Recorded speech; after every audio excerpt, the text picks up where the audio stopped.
The wind whispered through the quiet paths of Umozu village, rustling banana leaves and carrying the scent of red earth and palm oil. But for Amara Obi, 19 years old and full of unspoken dreams, the wind brought only shame. Her eyes, once bright with curiosity, now held fear and pain. She sat on the cold kitchen floor of her family's mud-walled home, hands trembling around her knees. Her father stood above her, fury in his eyes. "Pregnant? By that boy, Tunde? Do you know what you've done to this family's name?" Amara's lips quivered. "Papa, I didn't mean to." Slap. Her mother, Mama Chica, stood in silence by the doorway, her face a mask of heartbreak. Not a word of comfort escaped her lips. In this village, tradition was law, and Amara had broken it. Her father's final words that night rang louder than any slap. "Leave. You are no daughter of mine." At dawn, she packed her few belongings. A wrapper, a faded blouse, and N2, 500 hidden in an old Bible. As the rooster crowed, Amara walked past neighbors already whispering, "She has brought disgrace. Who will marry her now?" She didn't look back. She couldn't. With each step, Amara felt the weight of her unborn child and the heavy silence of rejection. Her sandals broke just outside the village, but she kept walking barefoot along the dusty road toward Oguta town. The sun beat down on her, but her spirit refused to collapse. By nightfall, she arrived at a mechanic shed on the town's outskirts. The owner, a middle-aged woman named Mama Ifunanaya, took one look at her and sighed. "You're pregnant and alone?" Amara nodded. "Then you'll need strength, and if you have hands, you'll work." And so began the next chapter of her life. In a place where no one knew her past, Amara started over, cleaning the mechanic's yard, fetching water, scrubbing iron parts. Her body ached, her back bent, but she didn't complain. Her unborn child deserved more than pity. He deserved a mother who fought for his future. Every night, Amara spoke to her belly. "My little one, I don't know how, but I will make sure you never feel unloved." She had lost everything, her home, her name, her family's acceptance. But under the night sky of a town that didn't judge her, she began to build something new, hope. A fire had been lit within her. Oguta town wasn't kind, but it was honest. In the crowded streets lined with fabric stalls and mechanic shops, Amara Obi carved a space for herself. Each day, her hands scrubbed metal and floors until her fingers cracked, and each night she whispered prayers over her swollen belly under the leaking roof of a tiny one-room shack. The whispers that once condemned her in Umozu were replaced by indifference. No one cared who she had been, only what she could do. And Amara did everything. She washed clothes by the stream, sold oranges by the roadside, and even took night shifts sweeping in a local pharmacy. She never begged, she never complained. Her belly grew, as did her resolve. Then, one stormy evening, as thunder rolled through the town and the power blinked out, Amara fell to her knees in pain. There was no one to call, no husband, no family. Alone, soaked in sweat and tears, Amara delivered her child on a straw mat. A boy. Beautiful. Brown eyes, full lips, and a quiet strength in his newborn cry. "You'll be called Chinedu, my crown, my gift from God," she whispered, pressing him to her chest. "You are all I have, and I'll give you all I am." The following weeks were brutal. Amara worked during the day and nursed at night. She tied Chinedu to her back with a faded wrapper, selling bananas at bus stops, dodging okadas, and insults alike. Some men approached her. "You're too fine to be suffering like this," they'd say. "A pretty girl like you with a baby? Omo, no waste. Let me take care of you, just you, not the child." But Amara wasn't looking for rescue. She was building resilience. She refused any man who flinched at the mention of her son. The months turned into years. Chinedu grew from a babbling baby into a bright little boy. At 3, he could already count to 20 and spell his name. At 5, He would sit beside his mother in the market and help her count change. Their tiny home had no electricity, but laughter filled its walls. They shared roasted corn for dinner, made toys out of bottle caps, and read borrowed books under candlelight. One evening, after a long day, Chinedu touched his mother's tired hands and said, "Mama, when I grow up, I'll buy you a big house. You won't have to sell anything ever again." Amara smiled, tears glistening in her eyes. "Just grow up kind, my son. That's all I want." In the heart of Ogata, amid struggle and dust, Amara wasn't just surviving. She was raising a man who would one day change everything. By the time Chinedu Obi turned 10, he was already taller than most boys his age, with bright, thoughtful eyes and a gentle confidence that made him beloved in the neighborhood. He attended a modest public school in Ogata, always top of his class, often helping classmates with their reading. Their one-room home had aged with them. The wooden frame creaked. The walls bore the wear of time, but the space overflowed with warmth. Amara had traded the mechanic yard for a small fabric stall in the market, and though money was still tight, they had enough to eat, enough to laugh, enough to hope. One quiet afternoon, Amara stirred a goosey soup over a charcoal stove, while Chinedu sorted his notebooks at the table. "Mama," he said almost too softly. "Yes, Nedu?" she replied without turning. "Do I have a father?" The spoon in her hand slipped, landing with a soft clink against the pot. Her heart clenched as if the air itself had betrayed her. She wiped her hands and slowly walked over. Sitting beside him, she looked into those wide, honest eyes, so much like Tunde Okeke's, and realized this moment was inevitable. "Yes, you do," she said quietly, "but he's not with us." Chinedu waited, his silence heavier than any word. Amara inhaled deeply. "His name is Tunde. I loved him once. When I found out I was pregnant, I thought he'd stay, but he wasn't ready. He walked away. And my family, they sent me away too." Chinedu's small hand slipped into hers. "So you did everything alone?" She nodded, eyes glistening. "Yes, my son, but I wasn't truly alone. I had you, and that gave me all the strength I needed." A long pause followed. Then, in a voice filled with quiet maturity, Chinedu said, "I don't think I need him, Mama. I just wanted to know." Amara embraced him, the scent of fabric dye and charcoal clinging to her wrapper, her heart both broken and healed in the same breath. "You have me," she whispered, "and one day you'll have the kind of life he never thought we deserved." That night, as the oil lamp flickered, Chinedu lay in bed, reading a worn-out book. Amara sat nearby, mending a torn shirt. He looked up and said, "I'll make you proud, I promise, Mama. One day everyone will know your name because of me." She smiled through tears. "You already make me proud, my Chinedu, every single day." In the quiet hum of Ogata's evening, a mother and son sealed their pact not with blood, but with love, resilience, and unbreakable truth. The market pulsed with life traders calling out prices, women balancing baskets on their heads, the air thick with the scent of ripe pineapples and frying akara. Amara Obi, now in her early 30s, stood in front of a pepper seller's stall, bargaining over fresh tomatoes.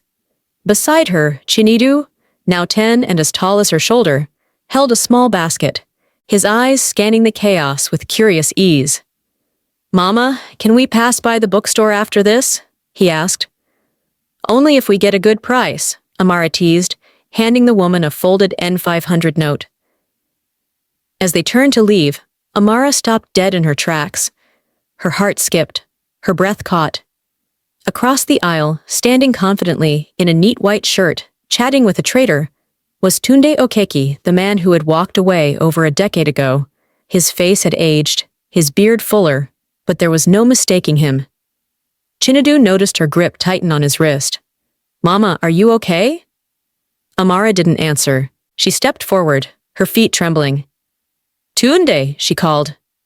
He turned, his smile faltered, eyes widened, then narrowed.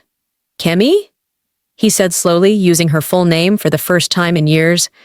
It's Amara now. And this, she said, steadying her voice, this is Chinedu, your son. There was silence. Tunde looked at the boy, then at her. His jaw tightened. Listen, I can't do this right now, he muttered. I'm married. I have a family. Please don't cause a scene. Amara blinked. You think I'm here for drama? He asked about you. I only wanted him to see your face. Tunde took a step back, glancing around nervously. Don't bring this here, Amara. I've moved on. You should too. He deserves to know where he came from, she pleaded. That's not my responsibility anymore. And with that, Tunde turned and disappeared into the crowd, leaving only the echo of his cowardice behind. Chinedu stood silently, watching the man retreat. That was him, wasn't it? He asked softly. Amara could barely nod. Her heart broke all over again, not for herself this time, but for her son. Back home that night, under the hum of the ceiling fan, Amara sat beside Chinedu's bed, stroking his hair. I'm sorry, she whispered. You deserved more. He just wasn't the man we hoped. Chinedu turned, his eyes steady and wise. Mama, it's okay. I don't need him. I have you. That's more than enough. She pulled him close, her tears falling silently onto the pillow. And in that moment, she knew, even if the world turned its back on them again, they would always have each other. The skyline of Enugu City gleamed under the morning sun, towers rising where dreams once seemed unreachable. Among them stood the glass-paneled headquarters of Obi Tech Innovations, the newest tech powerhouse in the country, and at its helm was Chinedu Obi, now 25, a man of intelligence, vision, and unshakable values. But before the world knew his name, Chinedu had walked a path lined with scraped knees and sleepless nights. After secondary school, he won a full scholarship to study computer engineering at UNES, where he graduated top of his class. While others partied, Chinedu built software, business plans, solutions for small market vendors who reminded him of his mother. Back in Ogata town, Amara Obi had expanded her fabric stall into a thriving business with 3 apprentices. She refused to leave the modest home where their journey had begun. This house taught me how to pray, she would say. I can't abandon it now that we're comfortable. Chinedu, now living in a smartly furnished flat in Independence Layout, visited her every week. Despite his suits and board meetings, he still fetched water when he came home and massaged her tired feet while they shared roasted corn on the balcony. You never changed, she'd say. You raised me right, he'd reply. But with success came attention. Women noticed Chinedu not just for his height or charm, but for his growing wealth. He appeared on TV panels, featured in tech blogs, even received a National Entrepreneurship Award. And that's when Vanessa Imba entered his life. Elegant, poised, and owner of a rising fashion brand in Lekki, Vanessa was every inch the society queen. She met Chinedu at a business gala and immediately sparked his interest. She laughed at his jokes, praised his company's growth, and called him visionary. Within months, they were dating. Photos of them appeared in lifestyle magazines, the power couple everyone admired. But while the world swooned, Amara watched quietly. She's beautiful, she said one evening. And smart, Chinedu added quickly. Yes, but does she know your story? She knows enough, Mama. Amara didn't press further, but her heart stirred with unease. She had seen the way Vanessa barely acknowledged her during introductions, how her compliments sounded more like rehearsed lines than heartfelt words. One Sunday afternoon, Chinedu arrived home wearing a sheepish grin. Mama, I'm going to propose. Amara smiled, but something inside her flickered. Are you sure? She's everything I prayed for. Is she everything I prayed for? Amara asked quietly. Chinedu laughed nervously. Mama, don't start. I'm not starting, my son. I'm listening to my spirit. She embraced him, but as her arms closed around his strong shoulders, she feared he was stepping into a storm dressed for sunshine. Because while Chinedu saw beauty and charm, Amara had learned to watch for something deeper character. And she wasn't done watching yet. The streets of Coal Camp bustled with life as the sun dipped behind rusted rooftops. Traders packed up their goods, children chased each other barefoot, and the air smelt of fried bean cakes and exhaust fumes. Amara Obi, wrapped in a simple Ankara wrapper, carried a basket of fresh produce through the narrow lanes. She preferred this neighborhood humble, familiar, real. It was on this dusty path that fate reintroduced her to someone unforgettable. As she approached a bend near an old kiosk, 3 rough-looking boys emerged from a side alley. Their eyes locked on her shopping basket. "Mama, drop that bag," one barked. "I don't want trouble," Amara said calmly. "Then make it easy for us." One grabbed her wrist. "Let her go," a voice commanded behind them.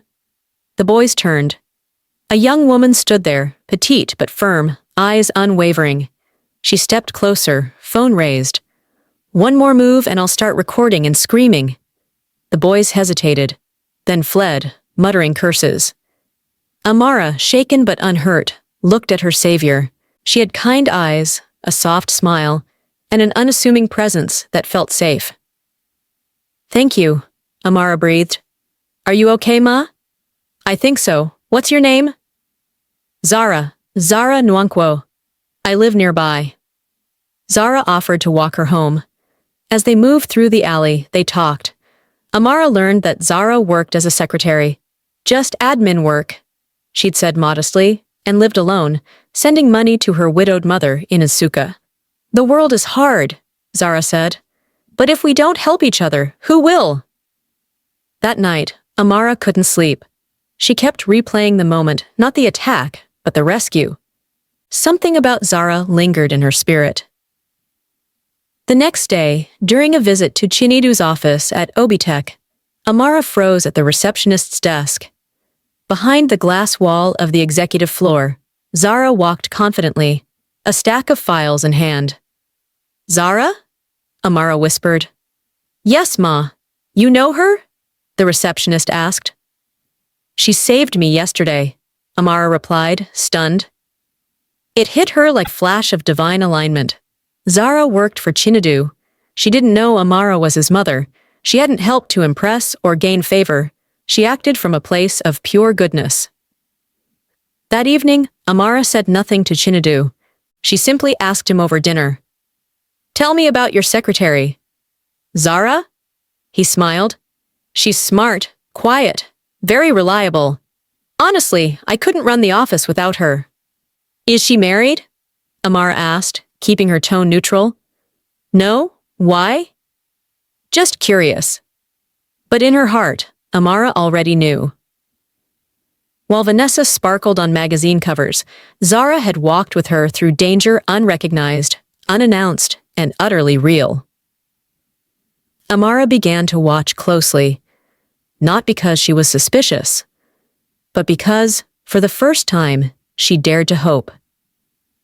Amara Obi sat at the far end of her son's luxurious dining table, her fingers tracing the rim of a ceramic teacup.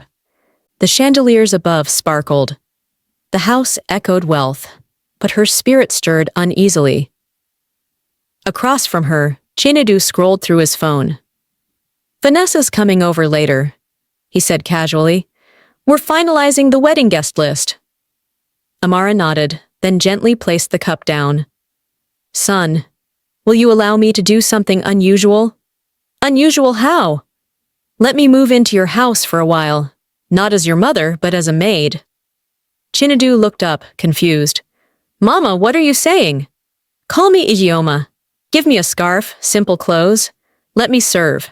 If Vanessa is the woman you'll build your life with, I need to know how she treats people who have nothing to offer her. Mama, this is extreme." "Marriage is permanent. Pain is too if you marry wrong." There was silence. Then Chinedu nodded. "All right, but only for a short while." And so, Ijeoma the maid entered Chinedu's mansion. Amara wore plain wrappers, cleaned silently, and blended into the staff. The housekeepers were briefed, but sworn to secrecy. To Vanessa, she was just another invisible hand, beneath her. The first few days were civil. Vanessa was polite, aloof, and distracted by phone calls and influencer meetings. Then came the shift. "Ijeoma! My slippers aren't where I left them," Vanessa barked one morning. "Apologies, madam. I'll get them." Another day, Amara accidentally bumped a teacup while dusting. "You're clumsy, old woman. If this were my house, I'd have fired you." There were moments Amara wanted to scream, to yank off the scarf, expose the farce, and walk out. But she didn't. She endured, because love for a child sometimes demands silence over rage. Then came the night Zara Nwankwo arrived unexpectedly to drop off a forgotten document. Vanessa, lounging on the sofa, barely looked up. "Who are you?"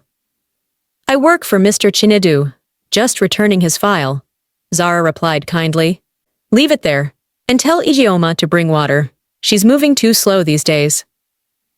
Zara's eyes followed Amara's quiet form as she entered with the tray. "Ma?" she said softly, recognizing her. "Zara," Amara whispered with a quick shake of the head. But Zara saw what Vanessa didn't. The look in Amara's eyes, humiliation cloaked in restraint. Then came the final straw. One afternoon, Vanessa poured leftover juice into Amara's cleaning bowl. "Since you like to scrub this," she smirked. "Maybe you'll be more useful that way." That night, Amara sat on the edge of the servant's cot in the small back room, her hands trembling. Chinedu came in quietly, his face filled with shame. "I saw it all," he said. "I had the footage reviewed." Amara looked up, her voice weary. "She failed the test, my son. She respects status, not souls. And that is dangerous." Chinedu nodded slowly. "Mama, what should I do?" Amara's eyes filled with tears, not from pain, but from the heavy love only a mother carries. "You already know." The rain beat softly against the mansion windows. Amara Obi, still disguised as Ijeoma, moved quietly through the hallway, her footsteps muffled by thick rugs. She had just returned from the market, soaked to the bone, when she realized she had forgotten her scarf in the kitchen. As she approached the living room to retrieve it, she heard Vanessa's voice, sharp and irritated, rising from behind the half-open door. "I don't care what anyone says, I'm not losing him now. I'm already pregnant." Amara stopped. "Pregnant? And no, it's not his. We've never even been intimate," Vanessa hissed into her phone. "This whole wait till marriage nonsense his mother planted in his head has ruined everything." Amara's breath caught. "If I can just get him to slip up. If he thinks we slept together, and I'm carrying his child, the wedding will go on. He'll never know." Silence. Then a chilling voice from the phone speaker. "Put something in his drink, just one night, and he'll believe it's his." Amara's hand trembled as she reached for her phone and began recording. "Are you mad?" Vanessa whispered. "That's risky." "Do you want to be rich or not?" the voice replied. "If this doesn't work, your golden ticket disappears." Vanessa's voice cracked. "Fine, I'll do it tonight. He's coming home late. It's now or never." Amara backed away slowly, heart racing. She locked herself in the small servant's room, rewound the recording, and played it back. Her eyes burned, but she didn't cry. There was no time for tears, only action. That night, Chinedu arrived home, exhausted. Vanessa greeted him sweetly, offered him a glass of wine, and turned on soft music. Just as he reached for the glass, Ijeoma stepped into the room. "Don't drink that," she said firmly. Vanessa's eyes flared. "Excuse me? Are you mad? Get back to the kitchen." But Chinedu was already staring between the two women. Amara slowly removed her scarf. "I'm not your maid, Vanessa. I'm his mother." The silence cracked like thunder. What? What is this? Vanessa stammered. Amara raised her phone and played the recording. Every word, every sinister plot filled the room like a curse lifted from the shadows. Chinedu's expression turned from confusion to horror. He looked at Vanessa, who now trembled. Chinedu, please. I only said those things because I was scared. I love you. Love, Amara said. You tried to destroy him with a lie. That's not love. That's ambition poisoned by greed. Security escorted Vanessa out that night, her cries swallowed by the rain. Later, Chinedu sat beside his mother, stunned. Mama, how do you always see what I can't? Amara touched his hand gently. Because I carried you before you knew who you were. I knew your heart before the world tried to buy it. And for the first time in weeks, Chinedu felt the air clear. Not just because a lie had been exposed, but because his mother's wisdom had saved him again. The days that followed Vanessa's exposure felt like waking from a nightmare. Chinedu Obi moved through his mansion in silence, barely touching his food, his mind replaying every moment, every word Vanessa had said, every blind spot he'd failed to see. His mother, Amara, remained nearby, offering quiet comfort but never overstepping. She understood this grief, not the grief of losing love, but the grief of discovering it was never love to begin with. One evening, as the sun set over the city skyline, Chinedu sat with Amara in the garden. Mama, he whispered, how do you know when someone really loves you? She smiled sadly. When they stay. Not just when you shine, but when your light flickers, when the world thinks you're finished, but they still choose you. Chinedu nodded slowly. A name surfaced in his heart like a buried seed pushing through the soil. Zara. She had been there all along. Kind, loyal, never asking for anything. She had defended a maid she didn't know, not realizing it was his mother. She had never flaunted her presence, but her absence always left a void. Mama, if I wanted to be sure, he said cautiously, really sure someone loved me for me, what would I do? Amara looked at him with that quiet fire in her eyes. Then show her the version of you without the title, the money, the mansion. Hide your light and see who stays. That night, a plan was born. Within a week, Chinedu sent out a company-wide memo. Obi Tech Innovations was shutting down. Market crash, investment failure. A public bankruptcy announcement followed. He moved into a modest two-bedroom apartment in Abakba, claiming the bank had seized his assets. He laid off all staff, including Zara Nwankwo. When she came to clear her desk, Chinedu met her at the office entrance. I'm sorry, he said. There's nothing I can offer anymore.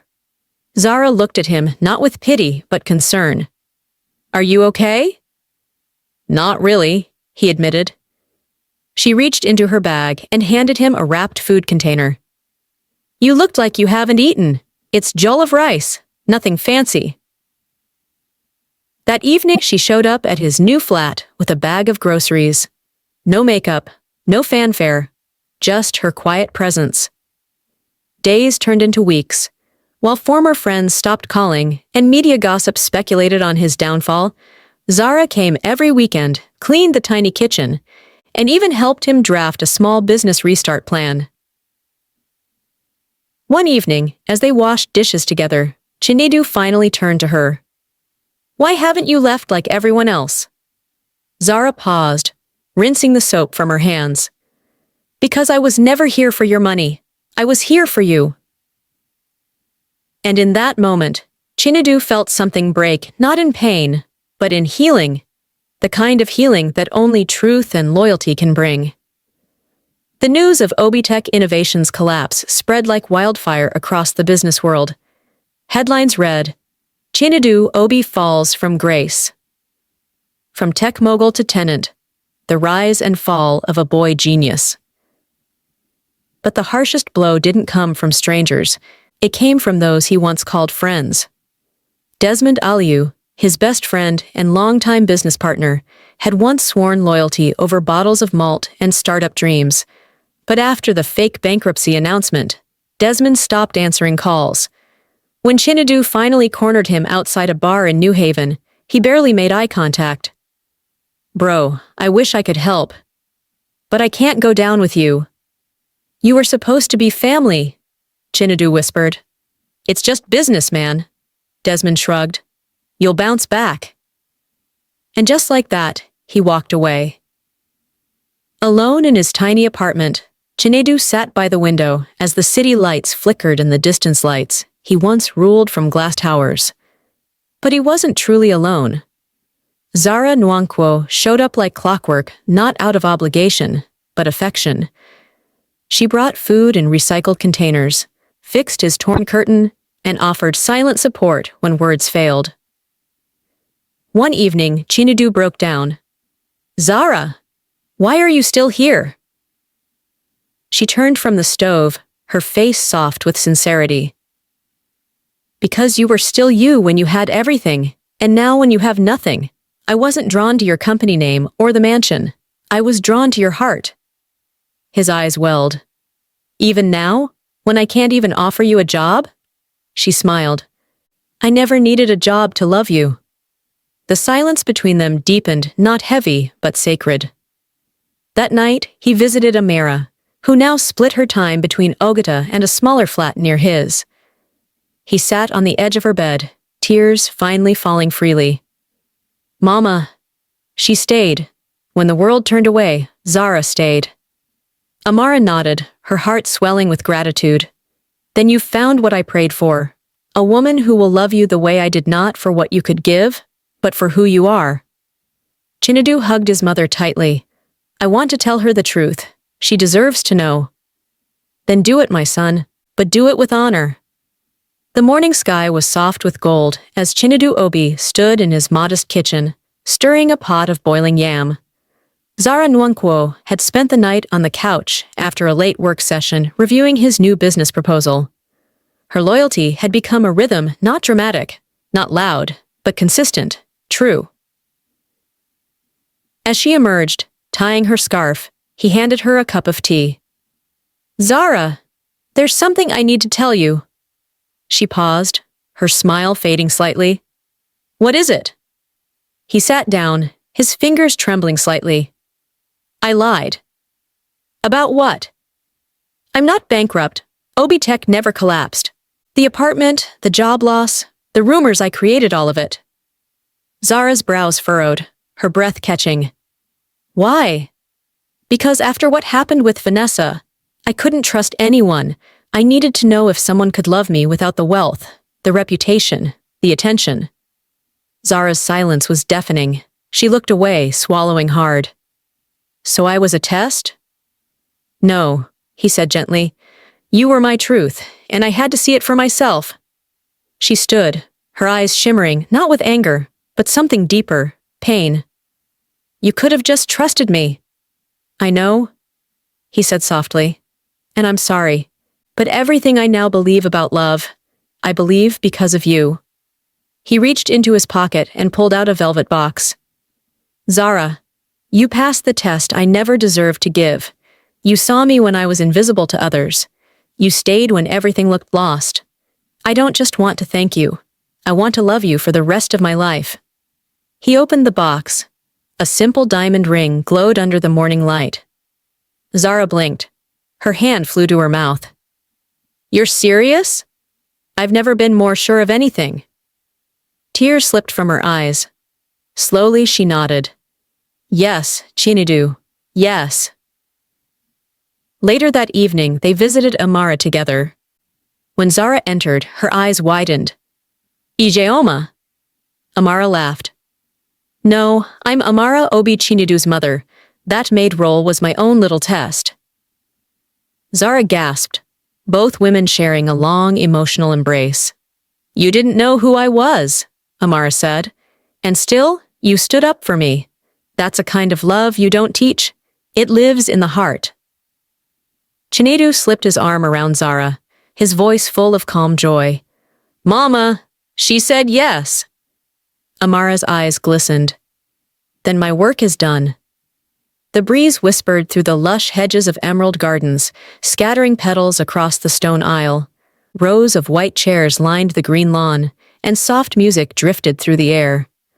Under an arch woven with hibiscus and jasmine stood Chinedu Obi, dressed in a deep blue agbada, waiting not just for a bride, but for the culmination of everything he and his mother had fought for.